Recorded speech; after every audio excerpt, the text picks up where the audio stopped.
আজ আমি আপনাদের এক প্রেমিক ও প্রেমিকার জীবনের সত্য ঘটনা শোনাবো। অনিন্দিতা এবং অয়ন দুজন ছোটবেলার বন্ধু।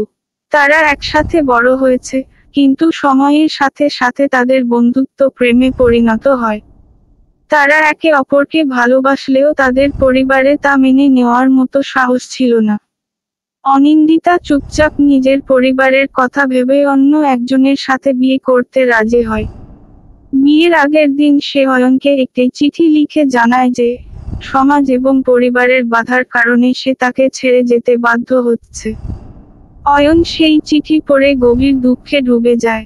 অনিন্দিতা বিয়ে করলেও সে কখনো অয়নকে ভুলতে পারে না। বিয়ের কয়েক বছর পর হঠাৎ তারা আবার দেখা হয় একটি ট্রেন যাত্রায়। দুজনেই তাদের পুরনো স্মৃতিগুলো নিয়ে কথা বলতে থাকে। অয়ন অনিন্দিতাকে বলে যে সে তার জন্যই আজও অবিবাহিত। অনিন্দিতা হতবাক হয় এবং নিজের জীবনের ভুলগুলো উপলব্ধি করে। কিন্তু তারা জানতো, এই দেখা তাদের জীবনে কিছুই পরিবর্তন করতে পারবে না। ট্রেন ছাড়ার সময় অনিন্দিতা অয়নকে একটি শেষ চিঠি দিয়ে যায়, যাতে লেখা ছিল, তুমি আমার চিরকালের ভালোবাসা। অয়ন চিঠিটা ধরে ট্রেন চলে যাওয়া পর্যন্ত দাঁড়িয়ে থাকে। আপনার এই সত্য কাহিনীর গল্পটা কেমন লাগলো অবশ্যই কমেন্ট করে জানাবেন।